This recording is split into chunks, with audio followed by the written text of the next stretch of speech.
Tony DeWitt here, Missouri appellate attorney, retired. None of what follows is legal advice. I'm here to do some video for you today to talk about an interesting subject on the law, and here it is.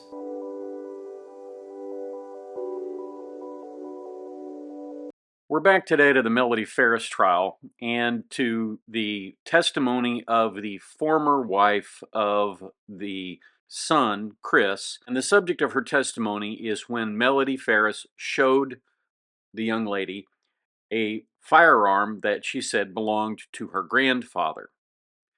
So listen very carefully to what the testimony is, and then we're going to talk a little bit about it. So after that, did you see Melody again? Yes. When? I'm trying to remember. She was in our condo unit in the hallway. I don't remember why or which day, but she gave me a hug and was hugging the girls, and that's really all I can remember. I don't know why, the circumstances, who was doing what. Sure. Did she say anything to you that stood out that time? She said, "I can't believe this is happening to our family." And it was just a very weird feeling. Ever since I picked the girls up and had been, I don't know, it was just a weird feeling. It's just something did not sit right overall, just with everything. Now, if you're like me, you're probably wondering what the relevance of that testimony is. What I'm wondering about really, though, is where are the defense attorneys here? Why are they not objecting to the relevance of that testimony? She had an uneasy feeling. She didn't perceive it to be in accord with what her preconceived notions were. Whatever it is, it is not in any way inculpatory of Melody Farris, and therefore it doesn't tie in any way directly to the murder of Gary Farris. And why the defense is allowing them to get this evidence in just really is hard to believe. So I don't know, maybe they challenged it pre-trial and were overruled on it, but certainly I don't think this is something that should ever have been admitted in front of the jury. When you and I met, you had some information that you thought people needed to know, but you didn't get the opportunity to say back in 2018. Mm-hmm. Is that a fair statement? Yes. Okay. So I sort of just asked you, okay, what is that information? Mm-hmm. So at any point, well, let me ask you this. In the weekend prior to the first week of July, so June, Mm-hmm. was it Gary's birthday? We were celebrating his birthday and Father's Day, I think, all kind of on that, whatever day we were there, Saturday or Sunday. Okay, prior to? Yeah. It was late June. Late June. Mm-hmm. And at that gathering, I will say, did you and Melody hang out with each other and converse? Not specifically to be alone, but we were, I don't remember where. I think we were walking outside in the basement, towards the basement, the double doors out there. So I think, I want to say there was something in the kitchen that maybe was redone or remodeled, or there was something new down there that I was looking at, or she wanted me to look at, I think. I can't remember why, but... And what stood out to you about that encounter? Well, I walked down there and the whatever credenza, I don't remember exactly where, but she opened the drawer and she said, "This is my granddaddy's gun." And I said, "A revolver." And I said, I don't even remember what I said because it was so, I don't know why. I don't know why, but I just kept moving on. So let me see if I have this right. The state's theory is that she was planning to kill her husband, And so she took her daughter-in-law at the time downstairs and showed her the gun that she was going to use to kill Gary Farris. I mean, that's certainly consistent with somebody who is then going to throw the body on a burn pile and let it burn up. I don't know what the state intended to prove here other than to show that, maybe she had access to a gun. What you didn't hear there was that Melody picked the gun up, pointed it around, showed her how it worked, or anything like that. This witness doesn't know guns from apple butter, and she couldn't describe it as a revolver or anything else. She had to be helped all the way along. She testified that she didn't know very much about guns. Remember. Do you know the difference between a semi-automatic pistol, like like what police carry, versus like a cowboy gun? Yes, yeah. Okay. Which one did it look like? Like the cowboy one. The cowboy one? Mm-hmm. And when we met, did I show you 3 different photos of a cowboy gun? Yes. 3 different versions? And did you identify one that it may have looked like? Yes.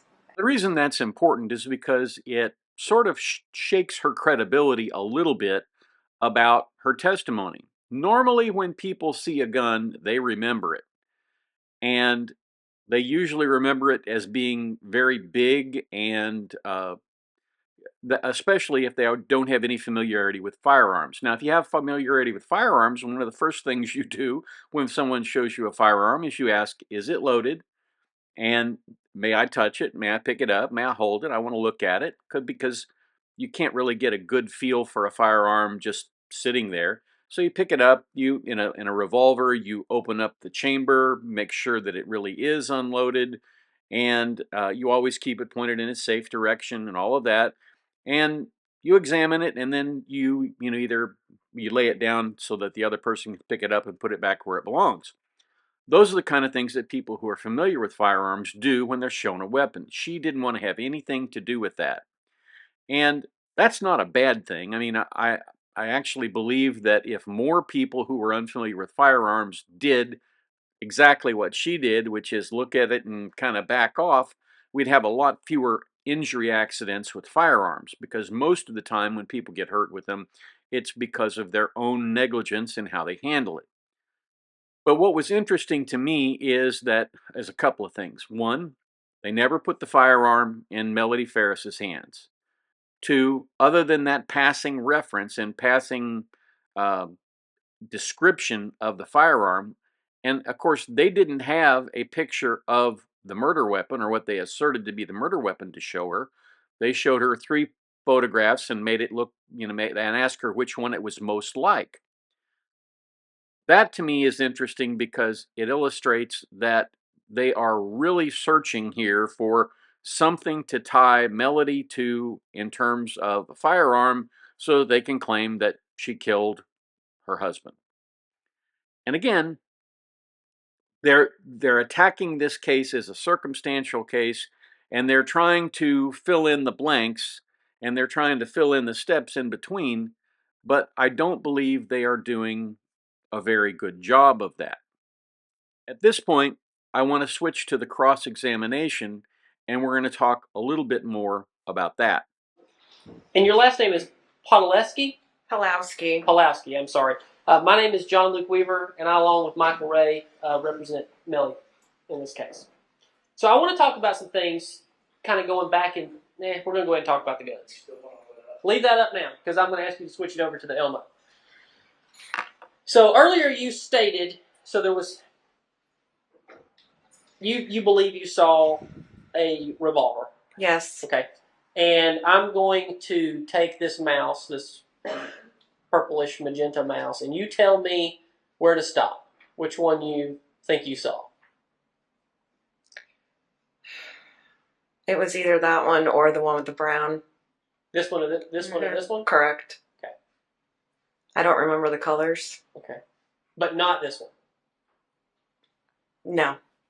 Okay, so longer muzzle, not the shorter muzzle, not a snub nose. From what I can remember. Right, and that's all I'm asking, ma'am. Mm-hmm. Okay, all right. So this is a report in the state. You've stipulated to the admissibility of this report? Yes, no objection.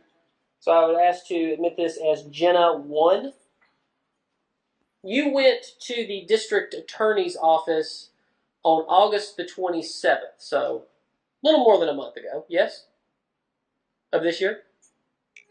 Is this the virtual meeting? I don't know. Was it a virtual meeting? This is a report regarding you talking to the DA's office about this gun. I'm not. I don't. Is this? Well, I'm not was saying this that the? Was this the phone call that I had to come here? I'm not, ma'am. I'm not. I don't know what you're asking. I'm just going to read the report. Okay, it says on August the 27th, 2024, at approximately 14:48 hours, I requested to attend a Zoom meeting with Jenna Pileski. Present for the meeting was ADA Megan Frankish and DCA DA Jeffrey Fogus. Ms. Pileski is the ex-wife of Christopher Farris, the son of Gary and Melody Farris. During the course of the meeting, Ms. Pileski advised of the time when the defendant showed her a gun, specifically a revolver. Once when she was at the home of either Father's Day or Gary's birthday, both having just occurred in June, the month before Gary's death. She never handled the weapon, and it was merely a quick glance of the weapon when they were in the basement for other reasons. So is that a true statement? Right. So Okay. this was the Zoom meeting that I had with them. Okay. And it says then the following 3 photos were shown to her. And of the 3 weapons shown, and without certainty, she identified the black metal and wood-handled revolver as the one that looked most similar to the gun Melody showed her in the basement. Okay. Okay? And then you noted that there was where the gun was located in the basement, which I believe there was a picture of earlier. A picture of Where you think you found where you were when you saw the gun? in the basement. In the basement. All right. So, do you find it interesting that you never told anybody about a gun in the basement? Nobody ever called me. Nobody ever called you on this case. You never were interviewed? I was interviewed shortly after. Sure. At that time, it was a week after this had happened, and my main focus was taking care of those girls and making sure they were okay and going into good wife mode and being there for my husband at the time. I really didn't think about anything else other than protecting them and being there for them. All right, so you were interviewed. Do you remember that? Over the phone. Over the phone. Do you remember anything about that interview? We talked about where Chris and I and Addie ate dinner. Okay. Do you remember telling them in that interview that you slept with Addie that night and that Chris slept by himself? Yes. Okay. Do you also remember in that interview telling the police that you and Addie met Chris out at the Peachtree Road Race? He texted you. No, I don't remember. So the answer about taking care of the girls, I think, is a good one. And I don't think he harmed her credibility in any respect by asking that question and getting that answer. Any woman on that jury is going to be very attracted to this young woman and believe that she is being a good wife and mother. Even though she's no longer that man's wife, she was at the time and she was fulfilling that role. I think in a Southern community that will put her in good stead with the jury, make her more credible.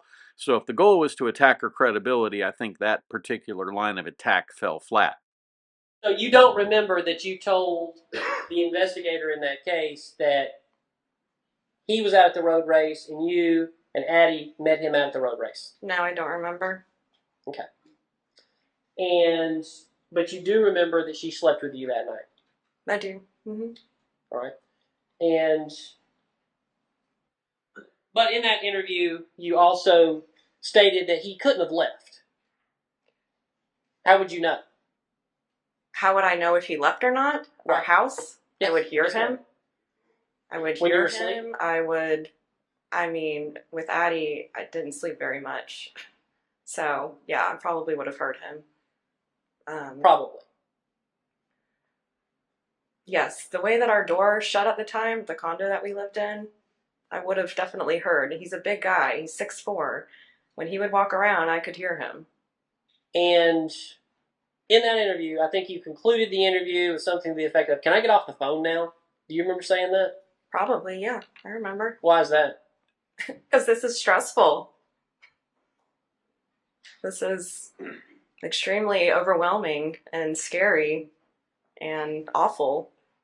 Now, what's interesting about this testimony, specifically where did Chris sleep that night, is that it is far more effective as a defense to say, A, you haven't tied the gun to Melody, and B, Chris didn't sleep with his wife that night, so he could have done something. If the defense can give the jury an alternate suspect, somebody who may have also had reasons, like inheritance, for example, to do the kinds of things that were done in this case, well, then that makes it that much more likely that they can establish some reasonable degree of doubt.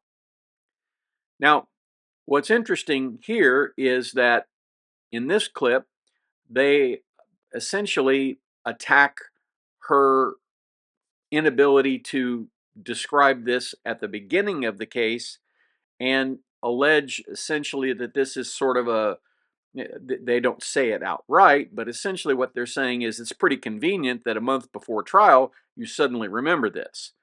So listen to this. Can we switch back over to the other? So this bar, you're saying this piece of this furniture right here is where you saw the gun. Mm-hmm. Now, do you see the gun above the door here? Yes. So you're talking about a historic gun that was Miss Walker's or Mr. Walker's gun. Grandfather, her father, Chris's grandfather's gun, correct? That's the story you told. Yes. I mean, you're saying that I'm talking about that gun? Yes, ma'am, I am. That is a historic gun owned by Mr. Walker. I've never noticed it, and I don't know. Now, defense counsel does something very interesting here. He points to another firearm and says, hey, look, this is a historic gun that she was showing you, isn't it? And it's a rifle that's hanging above the door. But if you listen to her description of it, it's, oh, I never saw it, never paid any attention to it. Well, if you're walking through that house, it's going to be hard to ignore the fact that there is a firearm hanging above the door. So I think she loses some credibility points right about there. Don't you find it unusual that you didn't bring this story up to anybody for 6 years until August of 2024? No, because when I divorced my husband, my ex-husband, no one had contacted me about any of this, and I didn't think that my role was important in anything. Did Chris ever promise you any money? Of course, if Melody gets convicted, then he would stand to inherit quite a lot of money. That you would get a lot of money. No. Okay. Did Chris ever tell you that he saw a revolver at his parents' house in 2011, 2012? Not that I remember, no. And that it was a silver revolver?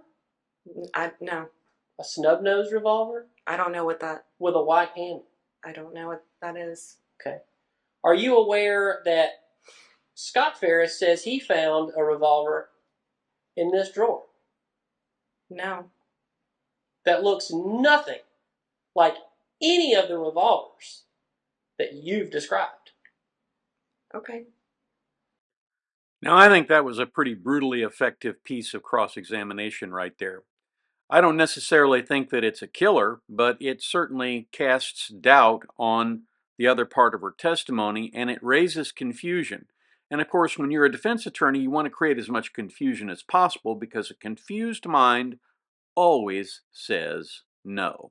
Certainly, she doesn't want to see her ex-husband go to jail, if for no other reason than the fact that he's probably paying some form of child support. So the next step in this chain, of course, is to put some degree of implication that she's trying to protect someone. And I thought that was fairly interesting.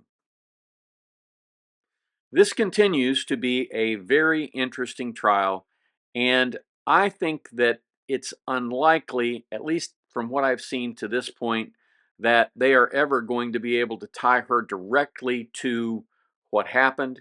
And the only thing they can do is show that she is really an awful person. They essentially got her most recent lover to tell the other day that he didn't love her anymore. So all of these things are, in some respects, it's a little bit like the analogy that my cousin Vinny used in the movie about, it looks like they're stacking up these big bricks, but when you turn the brick sideways, you realize it's just a piece of paper. And that's what they're doing. They're stacking up pieces of paper. They're not really setting up credible chains of evidence that establish that she committed the murder. They're only making it look that it's likely she did, and unfortunately, likely is not close to what they need if they want to prevail in a criminal case. Unless, of course, they just continue to dump garbage onto Melody Farris and try to get her convicted for being a nasty, mean-spirited person who scowls a lot in trial. That's what I have for you today. Thank you very much for watching. If you have any questions, drop them in the comments down below. Like, share, subscribe, all that stuff. And of course, if you have the opportunity today, do something nice for somebody. And then come on back here tomorrow. Join me down here at the beach. We'll talk about something else. Hey, as I said at the beginning, none of what I said is legal advice. But let me tell you what, the stuff that's going to be right up here, these are the things that YouTube thinks you might be interested in going forward. Have a terrific day.